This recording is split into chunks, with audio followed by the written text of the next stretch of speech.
Hi Libra, this is Jov. Welcome po sa ating channel. By the way, Libra, this is your second half of the month of November from November 16 to 30, 2025. Gamitin ang reading na ito bilang gabay lamang kung naka-resonate kayo, comment down. Tandaan Libra, ito ay channel reading. Kunin niyo lang po kung ano ang naka-resonate sa iyo. This is for you, Libra.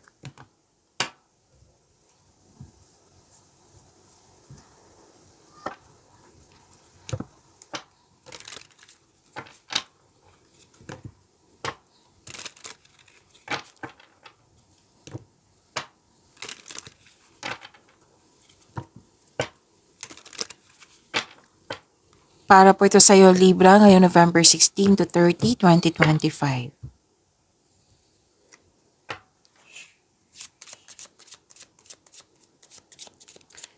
Maraming salamat po sa inyong patuloy na suporta, sa mga nag-donate, sa mga hindi nag-skip ng ads, maraming salamat po. Sa mga hindi pa nag-subscribe, subscribe na po kayo at click bell notification para malaman nyo na may bago tayong video. Para sa mga gustong magpa-reading po, comment po kayo ng personal reading. Again, comment kayo ng personal reading and check my reply sa comment section.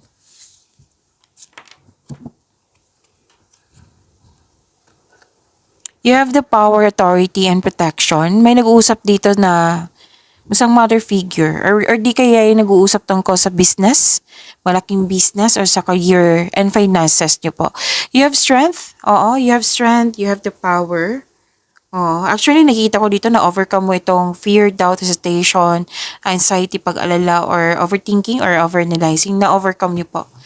Oo, nagkaroon ng resilience and you have the power. You're taking action with courage po. You have strength. Okay? Love is blooming. Oo, nagkaroon ng time for yourself, sa inyong kapwa po. And romance, attraction, affection, nakikita ko po dito.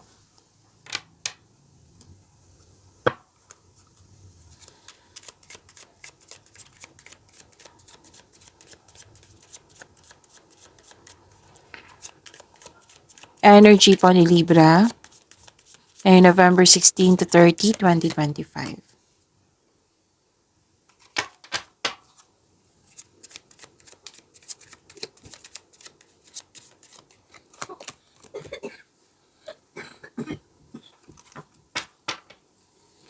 Para sa mga bago dito, kung may napansin ko na repeating message, yan po yung pinupush ng card sa inyo.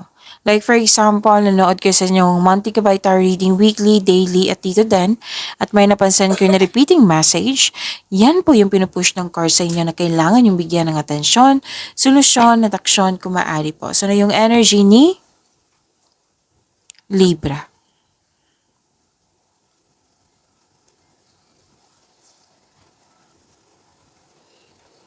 Ang ganda naman, Libra. Satisfaction and abundance. May nakumpleto kayo, may natapos kayo, pwede malapit na matapos. Oo. Thankful ka sa mga biyayang natanggap. You have overflowing abundance, Libra. Successful and satisfied sa buhay. So claim nyo ha, deserve nyo to. And this card asks you na mag-relax, mag-enjoy, at share your good fortune to others, and your generosity will always flow back to you. Babalik sa iyo. May na-attract kang tao na sobrang successful sa buhay at masaya at ready na ito sa seryosong relasyon. Basta po, nakikita ko dito, lahat kayo, love and happiness overflow. Sobrang satisfied nyo. Kaya deserve nyo talagang magbakasyon, mag-relax, mag-enjoy. Oh, yung sabi ko kanina, may natapos kayong proyekto o mga ginagawa dyan. Sobrang saya mo, satisfied ka sa completion. At so expect a recognition for a job well done. May nakita rin ako dito ang parating na promotion, pagtaas sa kita, sweldo, allowance, or ng iyong posisyon. So following intuition and honoring your ideas, it will lead you to increase prosperity and abundance. So, i-honor nyo po yung sinasabi na yung intuition, ng ideas po. Kasi, makatulong to sa pag-increase ng prosperity mo. Magkakaroon po ng abundance.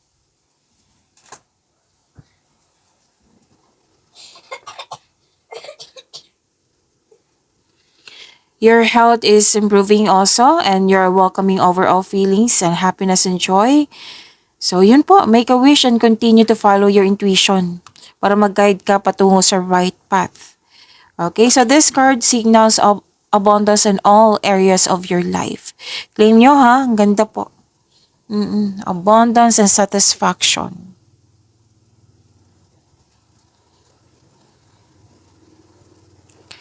Nakita ko dito okay, so lumabas din yung niya energy mother figure. Pwede ikaw to, pwedeng siya. Pero din nag-aalaga kayo sa inyong sarili, sa kapwa, pwedeng sa career and money mo po ito. Kasi this is your energy. Remember, this is about your love and romance or di kaya sa career and money nyo sa personal life.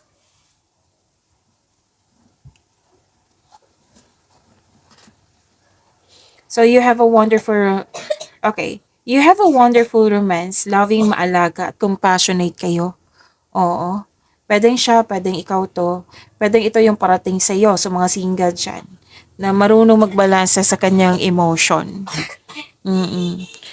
So, may panahon talaga dito sa may nanganak, may nag-aalaga na isang mother figure, or pwedeng ikaw to, pwede din nagkaroon ng panahon sa pamilya, sa mga bata, sa pamilya mo.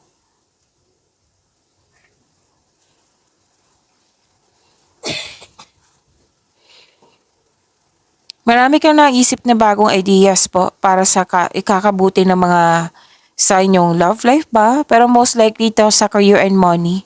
Para sa ikakabuti na yung trabaho, negosyo, or sa kaperahan. Oo.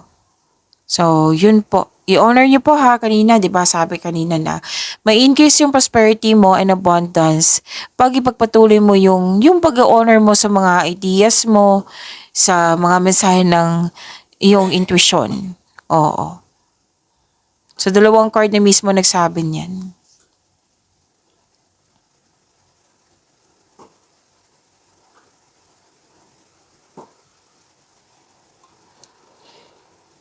So, nag-enjoy ang ilan sa inyo dito sa pag-spend time sa bahay. May ilan dito nakikita ko nag-home decoration or nagpa-renovate po ng bahay. So, claim niyo po, ang ganda po, Libra.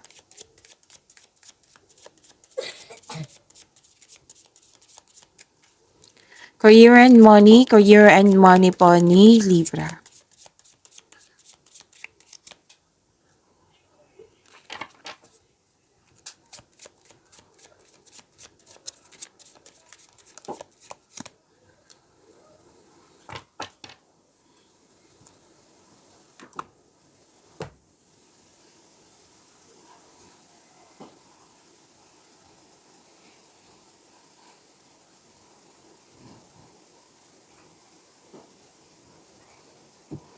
Okay, nakikita ko dito sa inyong career and money na wag niyong hayaan na may nakita kasi ako dito, may tatapusin kayong mga gawain. Tapos may distraction kasi, like for example, may nangungulit sa'yo or may taong ginawa dyan or may nasabi siya na hindi mo nagustuhan, na-distract ka kasi.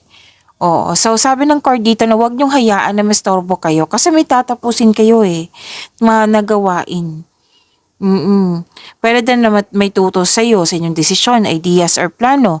Pero may sinabi yung cards mo dito sa dalawang cards na i-honor mo yung mga ideas mo, yung sinasabi na yun ng iyong intuition. Diba? Kasi it will lead you to increase your prosperity and abundance. Oo. So, at the end of the day, kayo po ang masusunod kasi buhay niyo po iyan. Huwag kayong mapapekto sa mga opinion nila or sa judgment nila. Baka ugali ng taong yun is judger, di ba? So, huwag kayong magpapekto. Mag-focus kayo sa gawain niyo. Yan ang sabi ng yung card. Okay? And may nakita naman ako ditong collaboration or yung mga taong na nagbigay ng suporta sa'yo. Kung may taong hindi naniniwala sa'yo, may mga taong naniniwala sa'yo, Libra. Basta po mag-focus kayo sa inyong layunin sa buhay. Okay? Tulungan niyo po yung sarili niyo.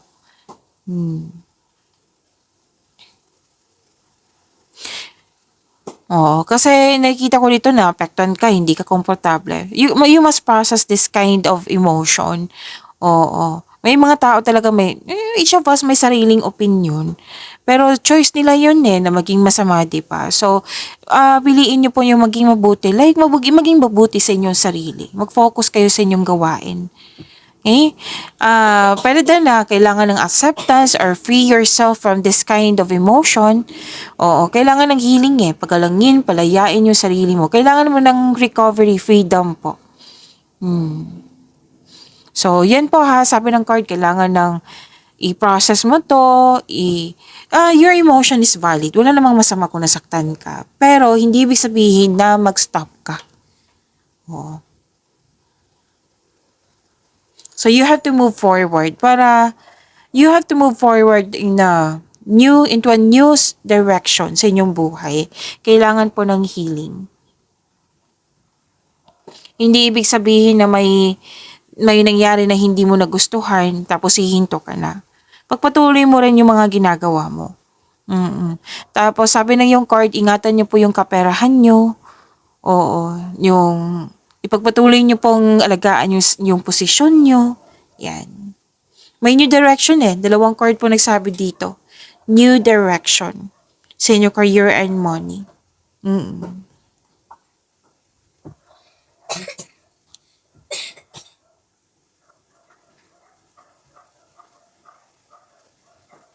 Okay, isang bagong chance, 'di ba? Sabi dito, new direction. Isang bagong chance para sa paglago ng iyong buhay karera. Kaya nga itong dalawang card na ito pinupush ka ng cards mo. Libra, huwag kang magpa-apekto. So, kailangan mo i-process mo yung nararamdaman mo na yung bigat na nararamdaman. Tapos, ipagpatuloy mo yung mga gawain mo. Kasi may ano dito may sinabi dito na bagong new direction sa inyong career and money. Kaya kailangan po ng kilos Kinukulit kayo ng cards nyo. Kailangan ng kilos kasi may binigay na tools yung universe sa iyo para bigyan mo siya ng aksyon para ito sa layunin mo sa buhay. Please know that you are divinely guided. Okay, isuko mo lahat yung worries mo kay God, hingi ka ng divine assistance. Yan.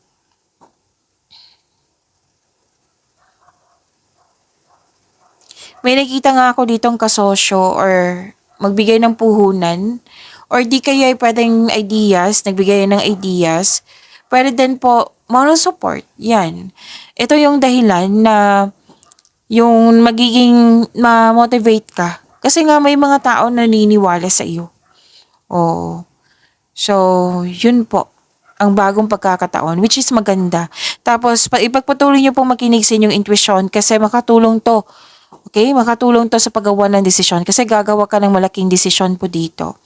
Okay, makinig. Ang iyong buhay ay patuloy na yumayabong kasi marunong ka makinig sa iyong intuition, tinutulungan mo yung sarili mo, nag-explore ka ng new direction. So, kailangan ng kilos kilos, action po. Mag-ingat lang po sa pagiging mainipin.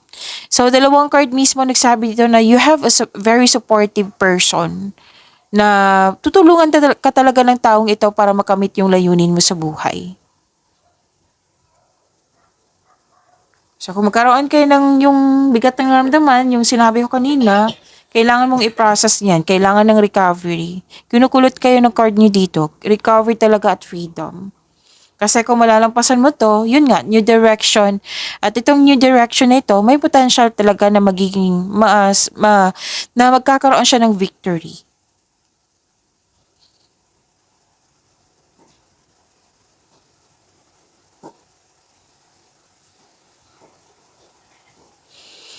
Okay. Yung sinabi ko na victory tapos nakita ko rin dito na yung nalampasan mo nagbigay ka na ng aksyon. May nakita ko dito granted yung manifestation mo, fulfillment sa pangarap. May success dito na nagbibigay sa yung katahimikan, satisfaction at pasasalamat. Which is sinabi din dito, di ba? Satisfaction and abundance. Ilang beses na lumabas yan.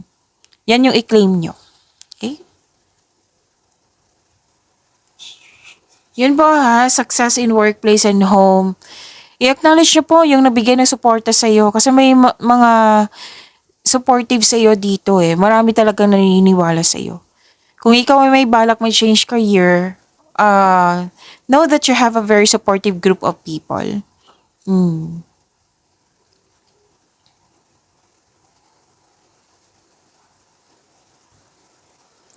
May nakita nga ako ditong ano, 'di ba sabi kanina business partnership, dalawang card na mismo nagsabi niyan.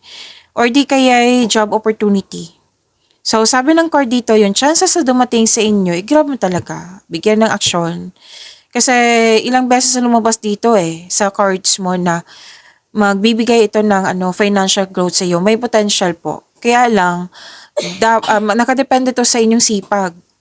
So nga kaya nga pinupush kayo ng cards kanina, sipagan mo kasi binigyan na yung tools sa iyo. Sipagan mo. Planuhin na mabuti at sipagan sa araw-araw. Okay? Ulit-ulit na lang, pero different card po siya. Meaning to say, yan yung pinupush ng card sa inyo. So pay attention.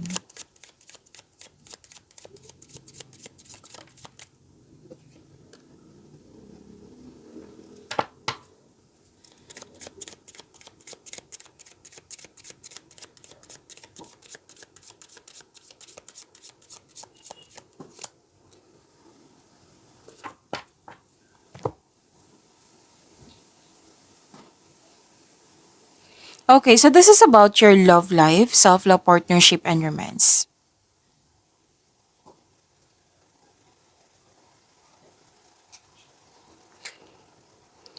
Okay, sa makaka-receive kayo ng regalo or tulong, or pwede din kayo ang nagbigay ng tulong or regalo kasi mahilig kayo niyan, mahilig kayo magbigay sa kapwa nyo. Tapos, ang ilan dito, may nakita ko na may magbigay ng tulong o regalo sa'yo, pero puwedeng labag sa loob mo yung mabigat talaga sa'yo na pagtanggap. Like, mahilig ka magbigay ng tulong, pero nakikita ko dito ayaw mo magtanggap ng tulong or gift kasi feeling mo obligado mo rin magbigay. Single ka man, marelasyon sa buhay mag-asawa 'to ha. Oo, may iba kasi ng tao na mahilig magbigay kasi diyan sila masaya. Katulad mo, masaya. So give back kung kaya mo o may sobra ka. Kung magiging komportable ka sa pagtanggap ng tulong na ito, regalo na ito, mas maraming kasaganang dadaloy sa iyong buhay. Okay.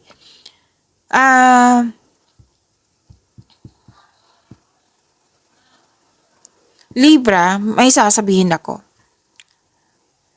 Sa sinabi ko kanina, 'di ba, nahirapan sa pagtanggap. Na sinabi din ng card nyo dito na tanggapin yung tulong o regalo kasi mas magbibigay ito ng kasaganaan sa iyo.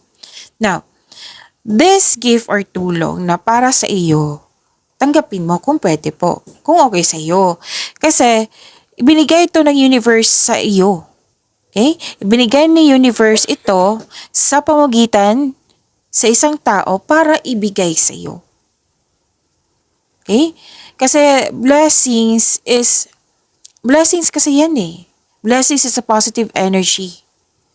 Makakabuti yan sa iyo, sa inyong energy. Mas hahatak kayo ng blessings niyan. Okay? Sa bigay at pagtanggap, hahatak talaga kayo ng blessings yan. Why? Magkakaroon kasi kayo ng positive energy. Maaari din makaka-receive kayo ng malaking pera. Now single ka man, marelasyon sa buhay mag-asawa to. Okay? Ilan nga sa inyo dito, pwedeng kayo ang nagbigay talaga, nag-donate sa mga taong nangailangan.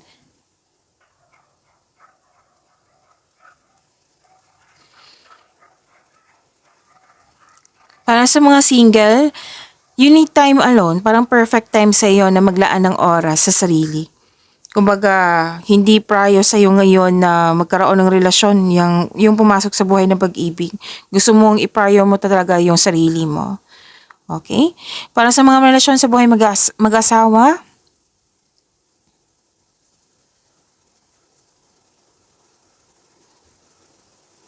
may tampuhan ako nakikita dito. Oo, pwedeng space ito. Actually, okay. Space is a sign of respect sa inyong sarili, sa kapwa mo, sa inyong relasyon. Yung mga may relasyon dito, iba, yung naging successful yung relasyon nyo. What I meant is, ayusin ko lang. May iba, di ba, naging successful sa relasyon. Yan sila, meron niyang space. Lahat tayo, kailangan talaga ng space. Kasi kung wala tayo niyan, masasakal tayo. Masasakal tayo sa relasyon, masasakal yung partner nyo. So, space is a sign of respect sa inyong sarili, sa kapwa mo, sa inyong relasyon. Kailangan talaga yan. So, pwedeng ikaw to yung nag-ask ng space or siya. Oo, kasi space, di ba? Pagbalik natin yan, may realization na, may pahinga na. Oo, para makapag-isip ng mabuti. And nakikita ko naman dito na you are, the couple is divinely guided. Okay?